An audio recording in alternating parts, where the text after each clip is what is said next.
Welcome to the worst nightmare of all. Reality.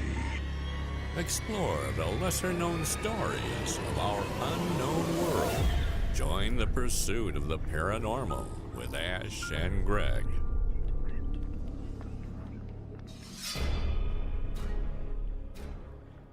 Hello, everybody. Welcome to another episode of Paranormal Roundtable.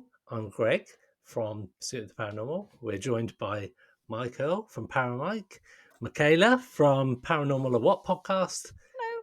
and as ever, Ashley from Pursuit of the Paranormal podcast.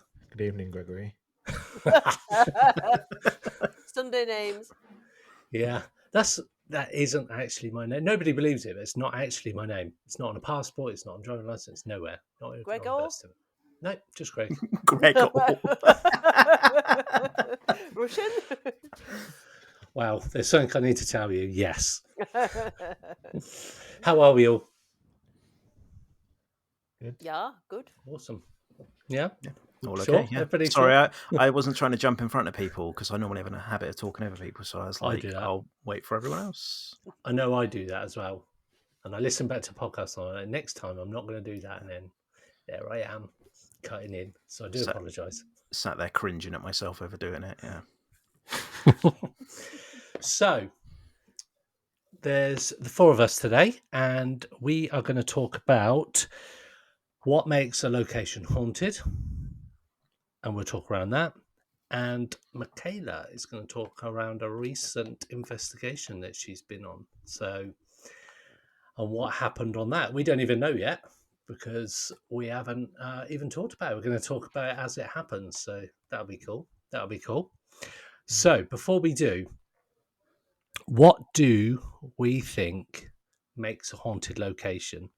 Now, is it the contents? And the reason I say contents is because we went to the Stoke Museum that we talked about previously, and it's got all manner of content from weird environments, 30 East Drive door, all that kind of stuff. And I just wonder if that trumps the location or whether it's the people in it. I don't know. What do you think? I think you might have rested your phone on something because you've hit the thumbs up on the Facebook group chat quite a number of times, Greg. How did I do that? I have no idea, but we're all looking, going, "What the fuck's that?" Because we can hear doo-ding, doo-ding, doo-ding every 5 seconds. I do apologise. I'll cut that out. That was 2 minutes in. That's not a great start. It's not a great start, is it? All right. Thanks, guys. Thanks. Okay, now, like children. So, what was the question? The question was, what makes a location haunted? Do we think it's the content? So, like, we went to the Stoke Museum the other day, or the other week, actually, and it's got all manner of haunted contents. And varying from 30 East Drive's front door, Ed and Lorraine Warren's personal effects, that kind of thing. And I wonder if that has more of a bearing on it than the location itself, or whether the inhabitants. So around Parkgeists, from some of the main stories, they seem to centre around certain people. And I just thought that'd be a good topic of conversation as to what specifically makes it haunted. Is it a combination of all three things? Is there something else that makes it haunted? And just because somebody says a place is haunted, what is there a kind of checklist that you could say, does it need to be in one of those three categories to make it haunted, or is it something else? So I will throw the floor open. Michaela, I'll let you field it first because I'm on here all the time and talk too much. I don't know whether my answer is particularly inspired, but I think it depends on the place. I think different things make different places haunted.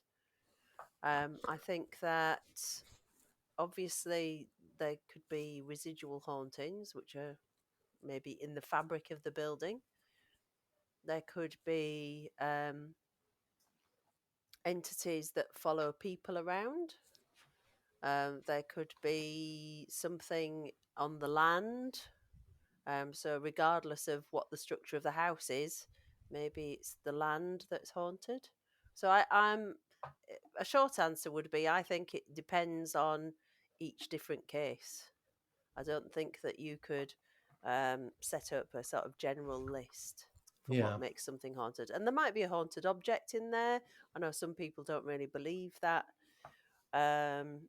I think that objects can be haunted. I don't think it has to be some creepy doll or whatever. I think that things can attach themselves to material objects. If a spirit can attach itself to a house, which is just a bigger version of an object, surely it can attach to another object that's smaller. So I think there's lots and lots of different.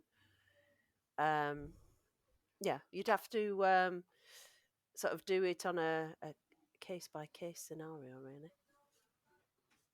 And You there's guys? my wisdom. Yeah. No. Sounds perfectly reasonable. Yeah. I would agree with the majority of that. I definitely think there's an element of psychogeography that goes into things, and we've done an entire episode about commonalities in terms of haunted places, i.e., running water or old stone and things like that. But psychogeography of certain places, say for instance the Stoke Museum that you've already mentioned, it's in an area of Stoke, and I touched on this last episode, so I won't go on too much, but it's in an area of Stoke called Fenton, where historically there's been a lot of murders and child murders, and as I say, it's almost as if that stains the earth, and then that influences more negative things to happen, because negative things have historically happened there. In terms of them being person-centric, I've only necessarily read about that in terms of poltergeist books, and poltergeist phenomena being person-centric rather than place-centric, in the sense of the activity following people to work, or if they move house, the activity following people. I don't really buy into the whole haunted object sort of thing. But Michaela saying, what is a house if not a larger object, has maybe just sort of go, oh yeah, good point, and maybe challenge my belief on that a little bit. So, bravo. Yeah, I hadn't thought of that either. No, same. I hadn't thought of that at all. The fact that the house is just a big object. So, yeah. Look at that, Michaela. Might be worth having a look into there. Yeah, definitely. But you, Ash? Yeah, so I think one of the sort of threads you didn't kind of mention there for me is a lot of the time I think it's the story that's haunted.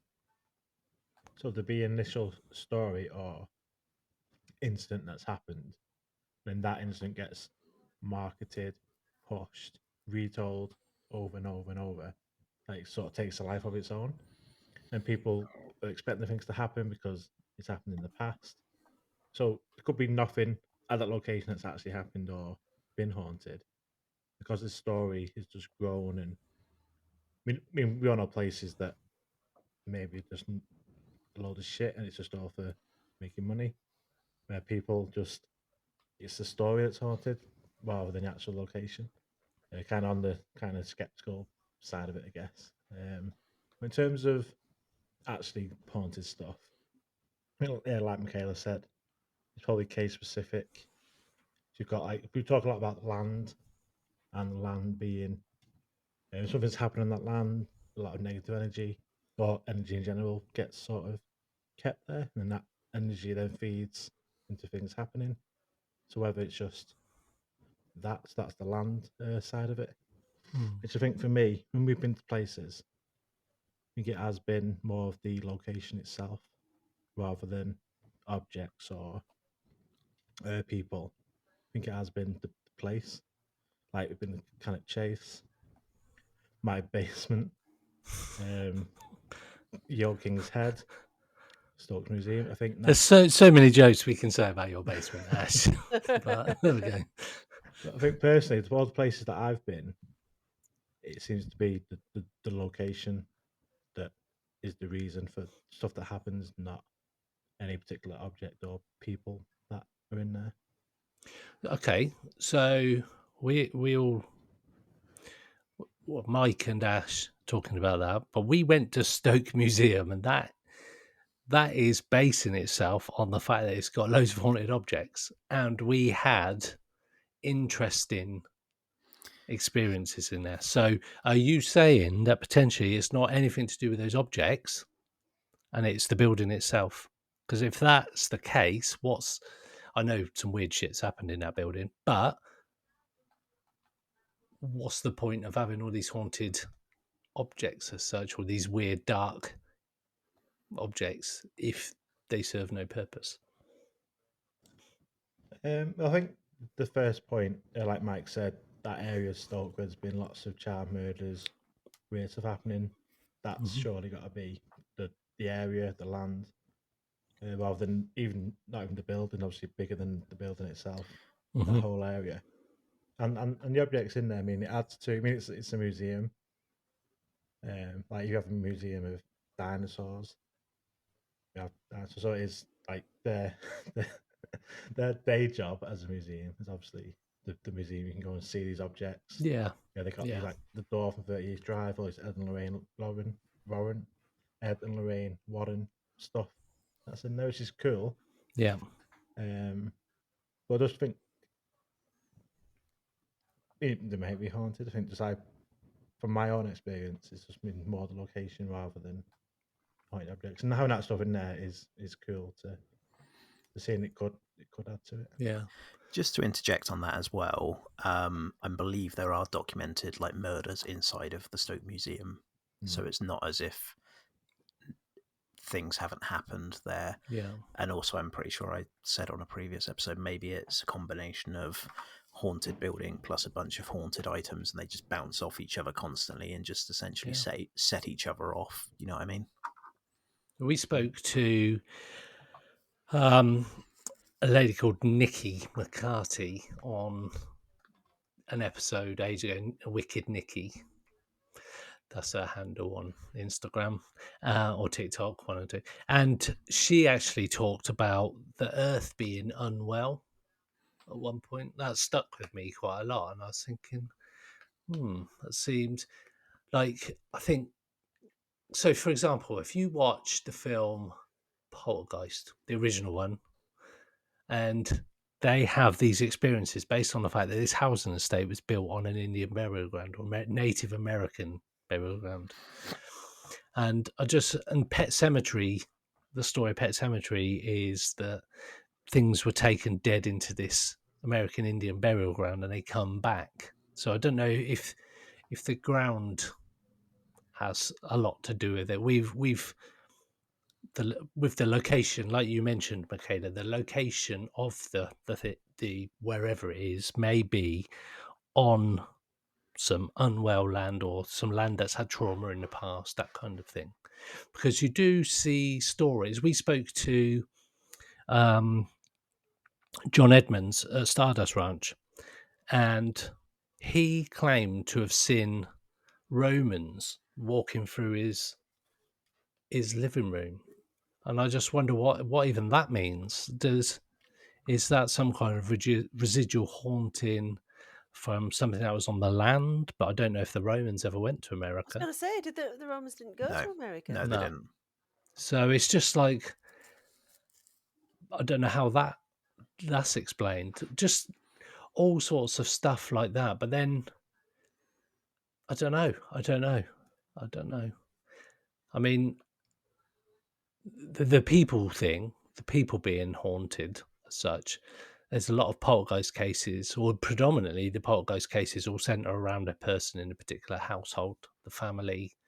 And I don't think that's necessarily linked to the location. I don't know. It all seems, because there's like the hitchhiker effect. They happens. The Batsy poltergeist went to this girl's work, and the scissors were thrown around at work, and she was told to leave, and all sorts of stuff. It's weird. It's weird. Wasn't it? Sorry. Carol Michaela. Am I right in thinking the Amityville Horror was completely centered around the family, and after those people left the house, the next people who lived there reported no phenomena at all. Yeah, I So don't think there was anything after yeah, they all left. Yeah, which which often is happens, right? Did yeah, you finish reading the South Shields Poltergeist by chance, Greg? no, not yet. I'm Read still that. ploughing. It's very good, but that's again that sort of they believe initially it centers around a young boy, and then later on they seem to think that it's targeting his stepdad or like the mum's boyfriend husband sort of thing, because it seems to want to get him out of the picture and seems to be a lot more violent towards him. What I tell you what, I need to message my. That reminded me, my mum's cousin and all my mum's aunties and my nan. She come from South Shields, so I need to tap them up. That's just yeah, reminded me and see what they know about it. one thing we haven't touched on, could it be some sort of human psychic manifestation that causes hauntings? I was going to bring that up actually, Go for it. because I can't even remember. It's so annoying. I can't remember who it was I was talking to not long ago, and we were talking about the idea that if you um, gave credence to the idea that every thought has a physicality, and the idea that if hundreds of people or thousands of people all believe in the same thing, can that then be created? I mean, there's modern day ones, aren't there, like Slender Man and things like that. But is it possible for these thought forms to actually be sort of concocted by lots of people believing in it? I Like think it's really interesting. like a tulpa, right? Yeah, yeah. Where let's take our old favorite 30s drive, for instance, that it's been spoken about in the 50s or whatever that it's haunted, and then but because it's got that reputation, people keep going back and people keep believing it's haunted, and does some sort of, as I say, weird psychic ability manifest a haunting, in the Mm. sense of, as Michaela says, like a thought form or a tulpa, an entity that's birthed from human thought, essentially. Yeah, That I would be fascinating to know.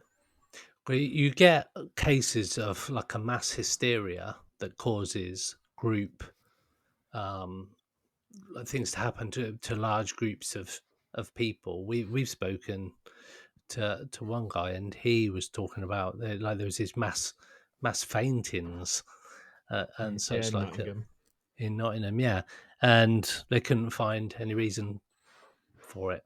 It's like, Even dogs got ill yeah, before. even dogs were getting ill. And then there's been reported cases. I think it was in school, some school somewhere, and all these people were starting to fall down, and all these kids. But when they moved away from the sort of the main area, they were normal again. And it's like you talk about manifestations of things, and I don't know if any of you are into TikTok and stuff like that. I I knew am that's on where Like, this. TikTok, I but I knew don't do that's where much this on conversation was going. The minute you said about it. manifestations, Greg. But yeah, so carry on. if you look at a lot of these social media influencers nowadays, mainly I want to say the women. I don't know if it's the guys do it. It's only because I've got teenage daughters, so they go, "Oh, have you seen this person?" No, so check them out. But there's people that genuinely believe that you can manifest your own luck or your own money and all these kinds, which I kind of get. It's like a positive mental attitude. The Secret. But isn't that essentially what's happening in these other things? People, they've got this idea and it just manifests itself. Well, like the law of attraction stuff, right? Where if you can sort of visualize yourself as having a lot of money, then for some people that becomes true. And whether that's a case of because it starts to enter your subconscious or your psyche, you then start to make moves to get you to that point, consciously or Mm. unconsciously. It's a big thing, and I've seen it happen with people where they can manifest something that they want into reality, but I don't necessarily know if that's a psychological trick that because you're thinking about it constantly and manifesting it, that then changes your brain pattern to make you take steps to getting there. So would that be the same in the case of some kind of haunting that you go, well, I can hear that knocking noise. Let's yeah, Is that a ghost? And then over time, your brain's just going, that can't be the house making that noise. It's got to be something. let's take it back to Stoke, the Stoke Haunted Museum, and when we're downstairs going, can you knock again, please? And it's on command. Yeah. And what's to say that's not a people in a room wanting that to happen, and our collective thought forms of making it happen, you know? But in some way, like I always say these sorts of things, which is, isn't that almost as incredible as if it was a ghost? Absolutely. I mean, yeah. Yep. Yep. So it's no less kind of incredible, But but doesn't maybe that not quite what you thought.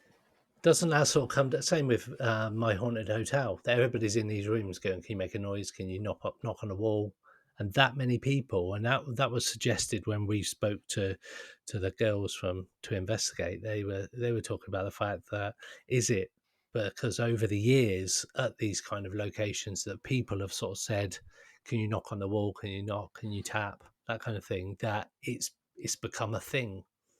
And maybe there's something leading into that as to why super skeptical people or people who don't necessarily believe in the paranormal who end up going on investigations sometimes have nothing happen because maybe because they don't think it's going to happen, it doesn't happen. Whereas the other thing can be said for people who wholeheartedly believe in the paranormal and floorboards creaking is paranormal to them. But you, or maybe they block it. Maybe they psychically block it. yeah, yeah. Do potentially. you know what would be really interesting is if somebody did an investigation at my haunted hotel, but it was a silent investigation. So for the whole night, nobody asked anything, nobody provoked anything.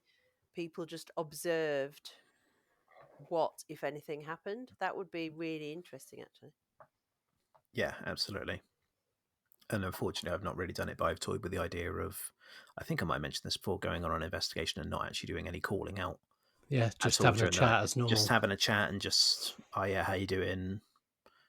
How's the kids? Blah, blah, blah. And just seeing if activity starts happening around you. Because again, that'll be less in line of you trying to manifest something by going, oh, if you're here, can you knock for us? And actually asking for it.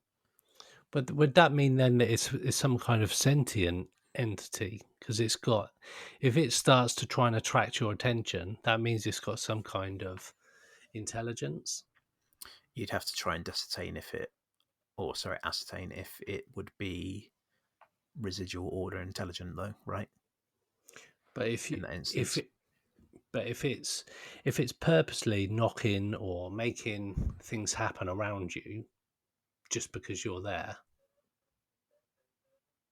doesn't that suggest it knows you're there? Unless it's potentially. just your energy that's. Here we are with energy again. But maybe it's just the human energy, the human, that kind of stirs up the atmosphere a bit. I don't know. Maybe we are like batteries in that term of, kind of energy. And I know Mike's not so keen on the energy theory, but I we feel could like be. I feel like a cock after calling you out on it last time, and you being like, "Well, it's energy," and then be googling it and being like, "Right, what you're saying checks out." So, so I'm on board with it now, Michaela. Okay. No, but just the idea that we're. I mean, obviously, when we're leaping about and we're all super excited, it's almost like friction, isn't it, with the atmosphere, creating maybe little Like air pressure, electrical friction of air sparks pressure. and Yeah, yeah. But are we, even if we were still, does our kind of bodily energy interact with the atmosphere a bit like a battery? I don't know. well, we give off electromagnetic frequencies, Yeah. very small ones. There could be an element of that. I don't know. I'm kind of, part of me wants to believe that it's the power of the human mind that we don't know enough about yet to say it could be this, this, or this. If it's the power of the human mind, is that not even more, like I mentioned? Is that just phenomenal in It's itself? still crazy, yeah. Like, not to not to bang on again, but from doing like some of the mediumship psychic stuff, and then starting to believe that the concept of God is just a consciousness, a cloud of consciousness somewhere where the spirits or souls or consciousness of whoever passes away goes up into this conscious cloud, and it's just a mass collection of consciousness that can be tapped into. Yeah. We're all getting What- a bit existentialist now, We aren't we? are, It's yeah. all getting a bit deep. I'm starting to just sit here and I'm not Yeah. really too sure where I fit into the universe anymore. Mate, But when interestingly, when you start to think about how little we actually know about fucking everything, it's insane. How much of our day-to-day, how much in your day-to-day life do you do just because it's based on a theory by someone somewhere? And it's Yeah. just like, fuck yeah. Like when people talk about space and stuff, and they go, "Oh yeah, we've got this massive telescope and we've seen this, that, and the other," and it's like, but that's just you telling us that. Mm-hmm. And this isn't an argument for why the Earth's flat at all, but it's that sort of scenario, right? Like how much of tinfoil hat. Yeah, how much of our reality is just things that we're told and not actually subjected to. Absolutely. What blows my mind, and I know it's all maths, but they put the James Webb Telescope out in the L2 orbit and this point in space where basically gravity pulling you out and gravity pulling you in it's like a dead zone. So they can stick the telescope there And it won't move. and it won't move. How, and like you say, we're only told that that's happened. I don't know. I can't see the thing with my own eyes. I'm having to trust these people. I mean, we're going down a bit of a rabbit hole here, but going back to the manifestations, it's a very similar thing that's done in like CE5, for example, with UFOs. That you start calling out, you're trying to manifest these craft, and it happens for a lot of people. But is that object in the sky any different to a haunt, or like a ghost or a spirit or an entity in a house? That it's a concept of what your brain manifests it like from inside your mind out physically. I mean, it's possible that Nothing to say these it's not the same thing. yeah, It's just exactly. presenting itself in the way that you're asking it to. Yeah, because you're saying I want to see a craft in the sky, essentially. Or you interpret it in the way that is most comfortable for you. Mm-hmm. It is difficult to know. It's like the the age old question of if a tree falls in a forest and there's nobody there, does it make a noise? It's like, well, we don't know because we weren't there. But if you've Yeah, got exactly. a camera there, then someone is technically there, even though there isn't anyone there. So, But if the camera wasn't there, would it know that? Is it making a noise just because the camera's there? or is it? Yeah, is the tree going? Oh, well, there's no point in making a noise because nobody's there to listen. Can't be asked. Is it main character theory where something like that, where like I can only see the room I'm in now, so the outside of my window, because the curtains are closed, I can't see it. So that might not exist. Therefore, it doesn't exist. Yeah. It only exists when I open the curtains and look outside. Yeah. It's not actually there until I see it. And the whole world could be like that. So Are I'm you like, keeping you up, guys over here everyone? now because I'm talking to you. And When we also, stop talking, you guys cease to exist until we talk again. And also your brain. Oh, sorry. All your senses are basically sensors for your brain to be able to locate itself in a space that it's not aware of.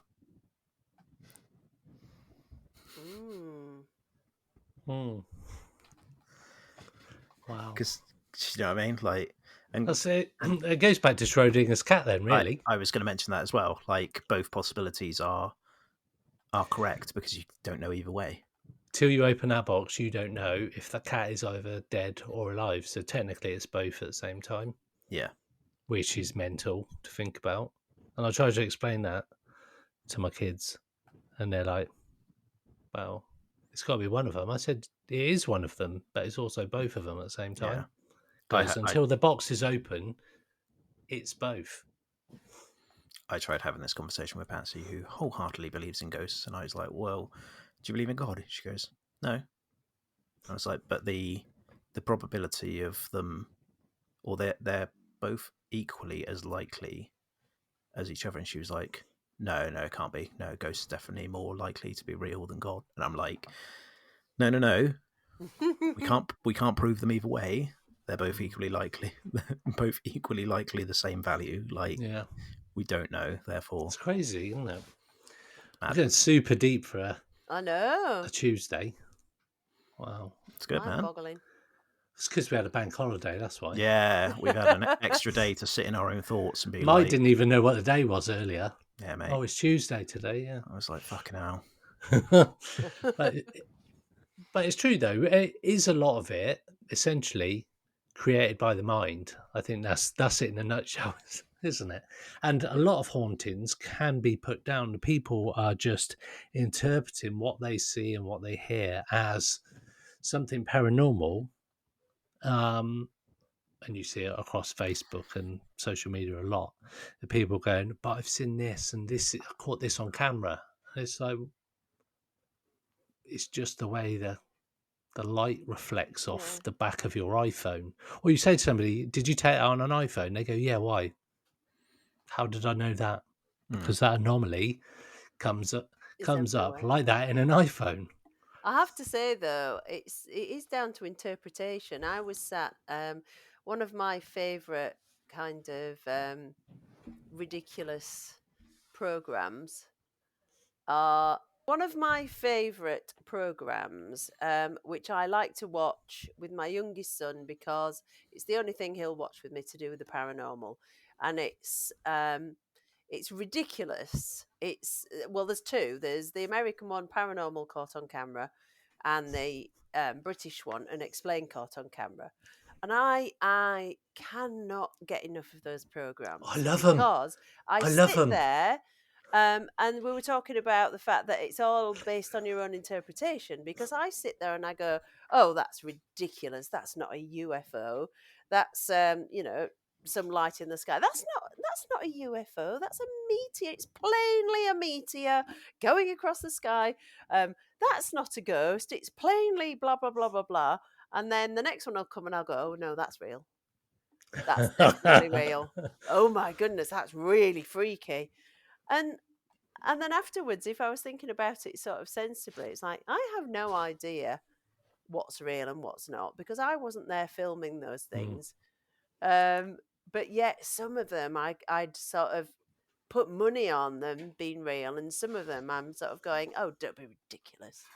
They're actually a really good program to watch to learn how to spot crap videos. Because, like you say, some of them you go, "Who's even put this on TV?" And this so-called expert from some well-known podcast, because I recognise the name of it, and I'm like, "You're saying, well, it definitely could be this, this, and this." I'm like, "What? Like, are you mental?" And they're saying stuff, and it's just like it's clearly faked or what. But then, like you say, Michaela, I wasn't there, so I don't know. A lot Yeah. of the ones that get me are the ones where they go into these old buildings in like South America. They go into, they open up the door of this cell or whatever. They look around the corner. There's this little creature in the corner. Then they freak out and run out, and you only see it for a brief second. And you're like, I so wish that was real. Yeah. But in my heart, I know it's not, and it's done for clicks. But I don't know. But then, was it? I don't. Blurry creatures. Blurry creatures, but yeah, I watch. I've got them all on record as well. I like putting them Me on too. series, and when I got nothing else to watch, I will put them on there and then like fast forward some of them. I'm like, oh, Yeah. There's some that are truly jaw yeah, some of dropping, and them, you just yeah, think, I really hope that's real. I mm, really hope it is.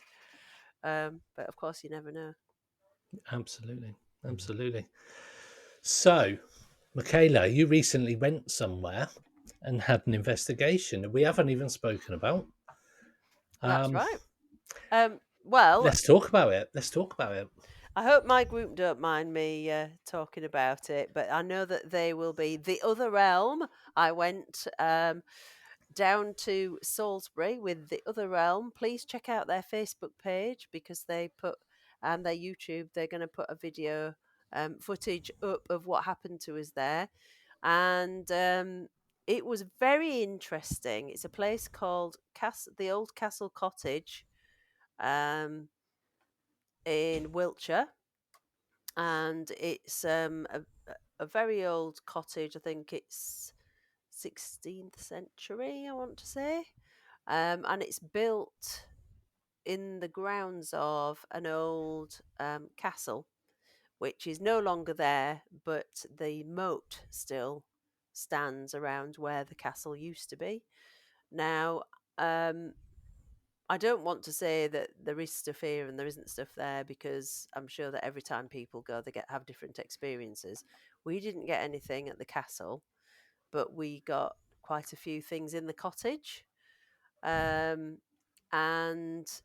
they were very subtle, but obviously we need to still go through all our footage. But the three main things that we had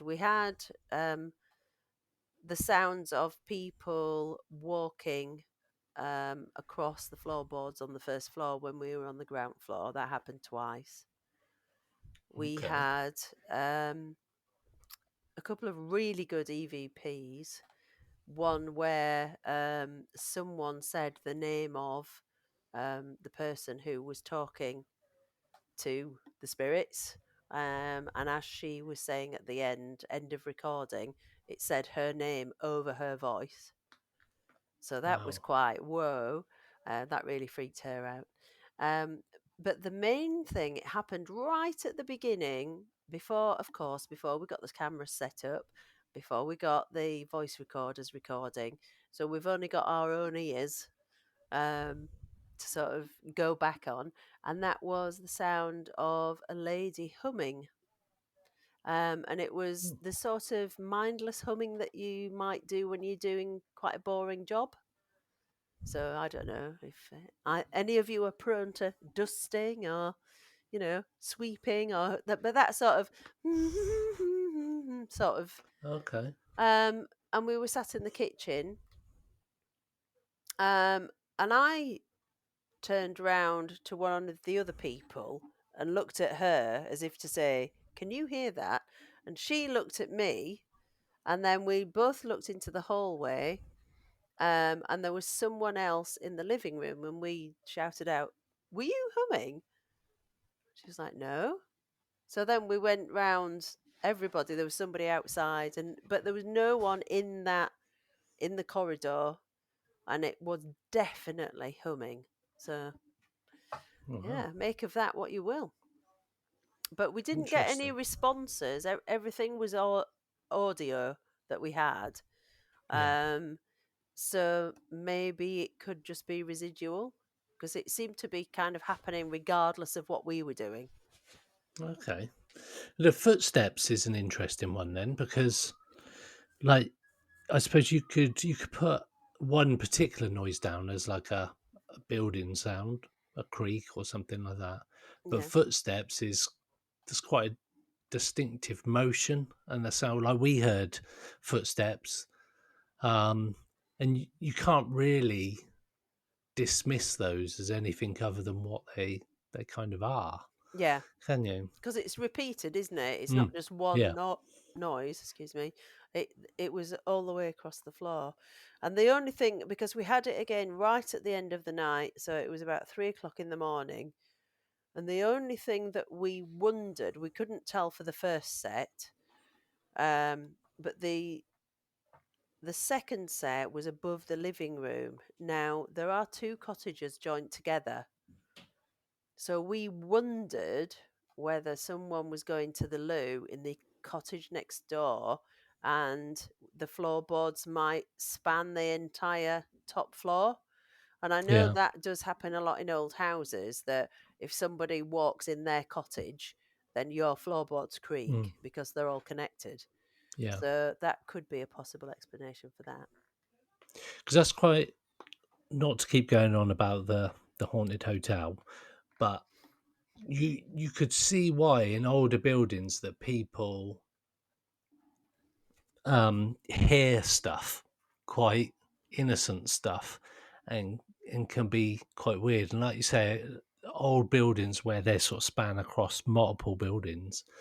Yeah, because I mean the walls in a lot of the old buildings are super thick. Yeah. Like one of my nan's houses, they had like these real thick walls, and there was nothing getting through them.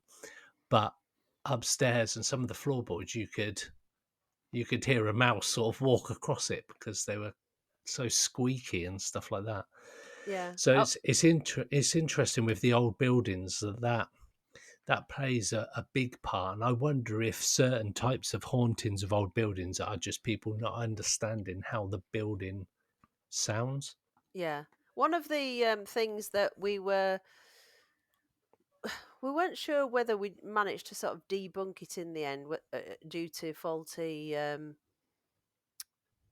equipment, but in the main bedroom for about half an hour we had motion sensors and they were going off constantly um, when nobody was in the room, but we did reset them and then it didn't happen so much. So whether maybe there was a bout of activity and then it dissipated, or maybe it just was the equipment being a bit funny.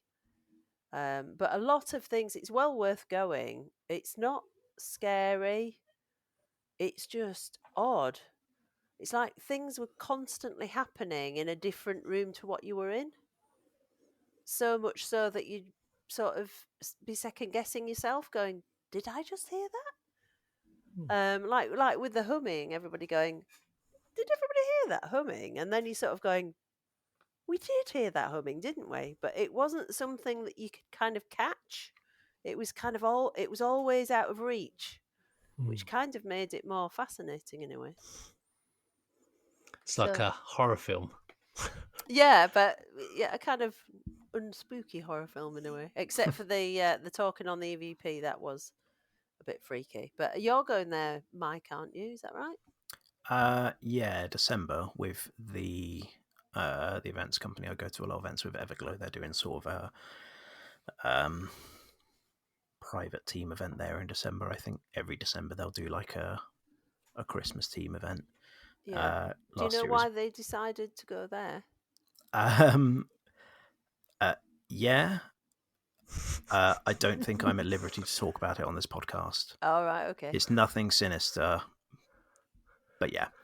But I'll leave you hanging like that. I'll tell you off air. Oh, right, okay. It's nothing like, it's no big scandal scoop story or anything, but I Yeah. just don't know if I'm at liberty to discuss it. But anyway, like last year we went to a place called Don Styler's in Gosport, Oh, which that's not far from here. used to be an isolation or a smallpox hospital, and is now a gym. Don Styler's is Okay. And they let Don's. you have it, did they? Fuck. You can rent it out. Don Styler's. wow. It's old Jim. He was into bodybuilding, and a lot of the equipment's like 50 years old, really old, like plates and weight machines and stuff.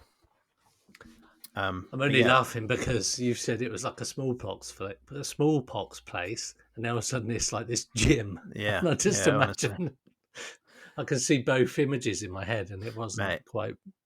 it was fucking -8 in December, and they hadn't closed the windows to any of the buildings during the day, so it was Oh. fucking freezing. Wow. Yeah, but yeah, we're going, as I said in the group, it's Castle Cottage is one of those places that I keep hearing things about, but I don't keep hearing what's haunted about it or hearing people actually get activity there. So I'm a bit like, and it seems to have popped up out of nowhere. Mm. So I'm a bit like, I'm interested to see what, if anything, happens. Yeah, because I watched the Haunted Hunts. And they got very little there, yeah, right? Yeah. So I wasn't really expecting much. Hmm. But actually it was pleasantly surprising. Good. I look forward to it. So do you know what? I've actually recently discovered that there's a really good place for me to investigate in my hometown of, well, my adopted hometown of Chichester. There was a massive hospital here called Graylingwell Hospital, and 90% of it, unfortunately, has been modernised and made into hundreds of houses and flats. They've kept the main building, so imagine kind of lots of really old hospital wings made from stone. They're really beautiful buildings, big kind of arched windows in them. And they've all been repurposed as lovely flats and things. I'd love to know if people have had any activity there. But there's one building that still remains derelict. And I don't know if I can get in it, but I'm going to try to, because actually, if you look up the history, there's an awful lot of things that it was sort of the equivalent of an insane asylum, this particular bit. So you never Are you know. going to try and urbex it and get in? Well, yeah, I mean, I'm not that adventurous, I have to say, but I might poke around the outside. Yeah, that side of things never appealed to me. Like with the YouTube channel, where loads of channels sort of mix urbex and investigating. Yeah, And I I'm was, too good. I'm a teacher. I'm like, yeah, I've got an innate fear of being told off. yeah. I know. I was always of the opinion when we first started the channel that there's no way I want to be caught crawling through brambles and fucking broken glass and stuff. Especially with like loads of equipment and cameras. I'm like, nah. Yeah, and then some big burly security guard with an Alsatian rocks open. You're like, no. Absolutely, yeah. And then apparently they want to look through all your footage to make sure you haven't been vandalising the place or whatever. And it's just like, it's Oh, just not worth it for no, me. Like, no. nah, no No, thanks. but I might have a poke around up there, because I think I've done Chichester a disservice in the past. I've always sort of moaned about the fact that, despite the fact that it was one of the first Roman towns, there's basically nothing going on here. But the longer I've lived here, the more I've discovered that actually there is. It's just Yeah. that I can't get permission to investigate anywhere, because so many of the buildings in Chichester are owned by chains, and you just can't get the permission to investigate them. And I know at least 4 buildings in Chichester town centre where there's mad activity, but I just can't investigate. It's And a and nightmare. even the staff are saying you've got to come, but we just can't. It's a nightmare, isn't it? Because you're right. It's like they're either privately owned, and whoever owns it doesn't want anything to do with paranormal investigations, or if not, the price of a private hire investigation is astronomical Yeah. for a lot of places. Like we just went, not necessarily on the paranormal side of things, but just for a visit, we went to a place called Little Dean Jail, which is a former prison turned museum in the Forest of Dean, and it's full of really grotesque stuff like Nazi uniforms and KKK uniforms and just horrible stuff from throughout history. And they used to do ghost hunts there, because apparently, being a former jail, it is haunted by its own right, and then he's got all this fucking horrid shit in it. Mm-hmm. But we spoke to them on the front desk, and they were like, "We don't do them anymore because someone tripped over and hurt themselves and tried to sue us, Oh, and that's ruined it for everyone." I was just like, man, like, if ever there will be a place that will be unsettling, even if it's not necessarily haunted, that'll be it. But yeah, We should go to Oxford Prison. what, the castle? Mm-hmm. Mm-hmm. I've done the investigation there. Yeah, it is expensive. It's expensive, but the history there, it's 1,000 years worth of history there. The hill It's, just outside of it's meant to be really haunted as well, right? Where they used to yeah, execute the people. gallows. Yeah, Yeah. yeah. Because in the crypt bit at the bottom, it's 1,000 years old, and that's where Oxford University first started. Was in the crypt of Oxford Castle. Jeez. So yeah, so It would be good. yeah, It's it's a great place. mega money though, isn't it? Yeah, it's a cool place. So hire it out for yourself. It's Easily a grand. so, yeah, it's a grand. Shepton Mallet's the same. Shepton Mallet's like £1,200-1,500 to rent out. But if you had enough people going, you could privately do We it. need But then you get insurance and all that shit. we need a big private syndicate where we can be like renting out this place. Who wants to come? Yeah.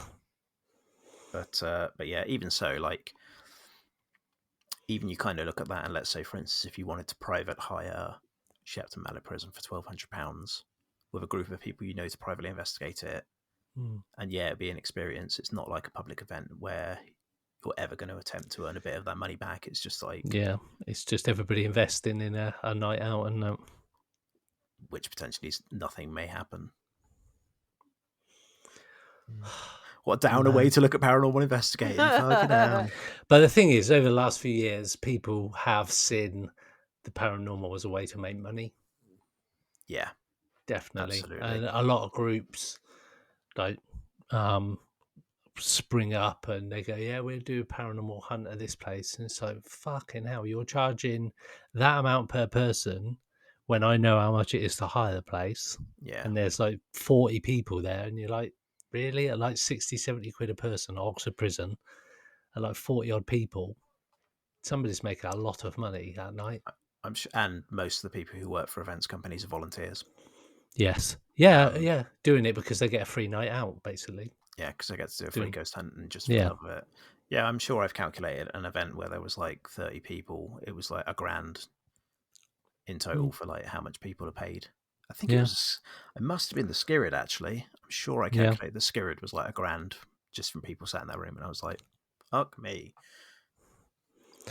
But do you think that ruins it now, because it puts it out of the stretch of small teams? Like if just a few of you wanted to get together to go to a paranormal location, it kind of prices you out, and then you get some groups that have got a block booking on certain nights of the week at certain venues, like 30 East Drive. Certain nights are just blocked out for years. I'll be honest, they're probably sold out for the entirety of next year as well.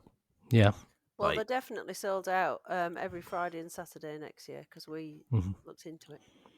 Yeah. It's mad. Yeah, I kind of get what you mean. I think it does make it more difficult for people who want to try and privately hire places, but also for smaller events groups, because they have to go to maybe lesser known locations and charge less for them because they're not as well known, or it's not like you Google Ghost Hunts England and it's haunted happenings that pops up, for instance. You know what I mean? So it's difficult to compete in that space. But then, my God, this is sounding like a business podcast now, isn't it? But then there is an events company I follow on Facebook that they in the last year seem to have almost done everything right and sold out Lancaster Castle on the night the Pendle witches, the night before their execution, and Lancaster Castle was where they were held the night before their execution, which was really recent. They managed to A, secure the booking, and then B, sell it out. So I think there is still the opportunity to be able to do well, but yeah, it's like everything, it's difficult. Because there are usually, I find there are too many people at organised events, and you don't get anything. But then because of the price of places being so prohibitive, I mean, I've been in 3 investigation groups, and all of us in each group, we just end up going to all these outdoor places, like castles that have half fallen down, and woods and forests and places that are free but freezing and open to the weather, and you end up all stood around at 2 o'clock in the morning around some half ruined castle, like freezing your balls off. Or you might as well debunk everything because of the sound of nature. Yeah. You can't categorically say that anything is paranormal when you're open to the elements. Yeah, it's difficult. It's really difficult. I was going to say, we did the investigation last week, and that didn't cost me a penny because it was an outdoor Bigfoot hunt that we. Oh, did you find it? Did you find anything? Did you find it? It was. I mean, I just like getting out there. Quite unusual because this was in Widnes, and if you think where might a Bigfoot be, I don't think you'd ever say Widnes, or anywhere kind of like that. Because the reason why I went up there was a lady had come to one of our UFO meetings, and she was talking about experience you had in Witness. 3 of them. It's about 15 years ago. And at the top, what's called Peck's Hill, which has an observatory at the top, run by Liverpool Astronomical Society. And it's like it's not much woodland. It's probably only a couple of acres worth of trees and forest, and there's a quarry at the bottom. But they were walking around. There's 3 of them. And they just described it as a 7-foot hairy man came out off near the footpath, and they all just ran and got in the car and drove off. They were scared. So that's the reason why we were going up there. Now, when I was looking into was anything else been seen, any other reports anywhere near Witness, because it's just such a random little town in the northwest. And since the 70s, there's been reports of a Bigfoot-like creature in Cronton, which is literally 2 minutes from where Peck's Hill is. It's like, oh, there actually has been a number of different reports over decades in this area, and like we never rule anything out. If it's interdimensional, it could be.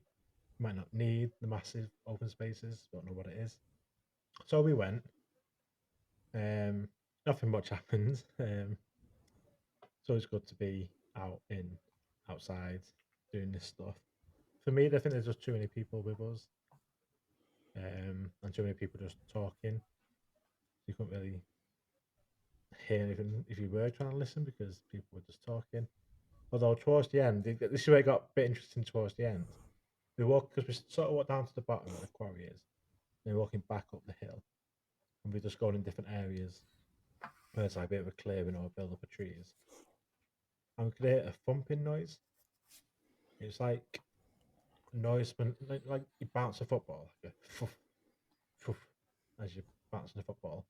It was like that, but repetitive.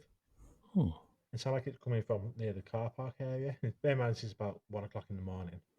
It's not you're not expecting to have people playing football or messing around up on the hill. And we'd hear cars coming up and stuff if anybody had come since we got there. So we're hearing this thumping noise, like a type noise. It's a bit odd. I've got footage of it. But then the bit that sounds weird, it sounds like nothing, but then if you watch Hellier, so clear as day, it was the sound of a car door shutting, like someone slamming a car door. And then we didn't hear that thumping noise after that. But there's no like noise of a car driving off or engine starting. It's just this one car door shutting noise. And it Car sounded like doors this. and babies. And it was like this thumping noise was like similar to a car door shutting when we thought about it. And it's like it was trying to perfect this noise. And after it perfected it, it stopped. And then we walked back up to the car park. Because we weren't far from the car park at this point. Then obviously there's nobody there. But that was only kind of potentially a bit weird because there's nowhere. There's no roads near here. Nobody playing football near here. But just this weird thumping noise. And then the car door. And I was like, hell yeah, car door. We've just heard it. But Hellier is so good. And so we didn't see a Bigfoot, but we heard the car door shut. Which sounds like nothing, but in the context, you never know. That's cool. That's cool. Well, I'm hoping on the next episode of Paranormal Roundtable that we might have a Hellier moment. Hopefully. Yeah. Hopefully. How? Yeah. Cool. Can you tell, or are you just going to be mysterious? Depends when this episode goes out. This is actually going to go out after this thing, isn't it? Oh, okay. So we could actually. Go on then. It's up to you. Go on, Should we keep it secret? I don't know. Just tell us off air. Yeah. Tell Tell us you off after. air. Right. Yeah. Ooh. Keep tuned, folks. I'll tell you what, when you're thinking about paranormal noises, because on Hellier, for anybody who's listening who hasn't watched it, you should, because it's really good. It's so good. It's on Amazon. It's on YouTube as well for free. Oh, is it? Oh, wow. Yeah. Oh, done. Full episodes. Oh, I've paid for it as well now. Oh, well. So I'm on my Forget second I said time that, watching it. they were talking about particular noises, paranormal type noises that keep coming up, like phantom car doors closing and babies crying. And of course, in my haunted hotel, they have a baby crying. I heard that Um, with 5. but Nobody else heard I've it. got a thing that happens to me a lot, which is a popping sound, and it's happened to me quite a lot of times in my life without explanation, and it's literally like when you do put your finger in your cheek and make that popping sound. It's like an exaggerated sound of that. And it, in my mind, it almost reminds me of somebody popping in or out of existence, like a dimension or something. But I've heard it several times, and I've heard it a couple of times in my own kitchen. Oh, And wow. it's really loud and really poppy. There was one particular time I was sat in the living room and I heard this pop. And I was like, what the hell's that? And it sounded like it came from the near the sink here. And I came in, I was like, what the heck? But it's happened to me quite a lot of times. So I don't know. What do you reckon about the idea that there are certain weird paranormal sounds that people have in common? I can tell you that when I first started getting into the whole psychic mediumship stuff, I'd be sat in the spare room playing video games, and I could swear I would hear Patsy say, like, call me and say, Mike. And I'd be like, fucking hell, okay. Take the headphones off. Go and go, did you call me? No? What are you on about? And it happened multiple times, and I'm like, what the fuck's going on? And I've, from reading into it and things, other people who claim to be psychic or whatever, have experienced the sound of hearing their name called I've had that a lot of times as out well. of thin air. It's so weird, isn't it? Because you're like, what Yeah. the fuck? You just call my name. Yeah. Yeah. Especially when you've got a name as long as Michaela. Because you're like, Yes. that Yeah. it wasn't It's not Mick, super it common. wasn't Yeah. Mickey, it was Michaela. And you're like, hang on a minute. No, that Yeah. is very weird. But Anybody yeah, else? maybe Ash and Greg, have you had any No. weird paranormal sounds? I'm about you two are as so in closed tune. off. I'm in tune with the paranormal like a brick is. But no, I haven't. No, I haven't really. No, I can't say that I have. But I'm not. I don't class myself as a very open person. A lot of people will probably tell you that as well. But yeah, like I don't think spiritually I'm very. Cause I'm still fairly young in my journey of the paranormal. I think in terms of really getting deep in it. Like the last few years when we've been doing the podcast is where I always had an interest. I always watched programs, all that kind of stuff, and it always fascinated me. But I was never really invested in it like I have been the last few years. So I think I think I'm still finding my way. Even though I've been doing paranormal investigations for years and years and years, I think I've always been super closed off, and I never had anything happen on paranormal investigations until really we've started the podcast, and then I've I've heard things, and or I'll see something like I just then. But no, I don't think I've been emotionally switched off to it all. I think I always see stuff when we're recording. I always see like a white light move across my door. So I've seen the a bed. shadow in your room. Yeah, the bedroom door's just there, Yeah. and out the corner of my eye, I just see a white thing. Ash the other day was So saying, yeah, I saw a shadow walk from like where that sort of lamp is towards the bed Oh, head, wow. headboard. So I said like someone just like open the door or come in. He's like no, the door's shut. I saw this thing shadow just like move from like sort of that wall to the bed. And he was just sat like that still. "Save me!" And you're just sat there oblivious. But then I see it out of the corner of my eye on the door. The door's closed because I have to close the door when I'm doing the podcast, so I don't hear the fucking dogs. But because in my previous location of podcasting, I was in the downstairs. We got a study I downstairs, miss seeing your dogs. They'd always come and say what I was doing. and all I could hear was them scratching at the door. I was like, fucking hell! I gotta sort this out. So now I'm in the new studio. Custom built. It's custom built. Look, it's even got a ring light. Wow. Going back to what Ash was saying about shadow figures and things behind you, and this was going back a while. I was giving a reading to someone, and I'm there doing my thing and going, "Oh yeah, blah blah blah blah blah blah blah blah," and then all of a sudden she goes, Are you recording this on video?" I was like, "No, I'm only recording the audio." And she's like, "Oh, because I swear a shadow figure has just appeared behind you, or just like materialized behind you." And I was just like, "Fuck off! Don't fucking tell me that sort of shit, because I don't want to be dealing with that when I'm at home. If I can go to a location and deal with it and then leave it there, that's fine. But fuck me." I was like, "No, shut up."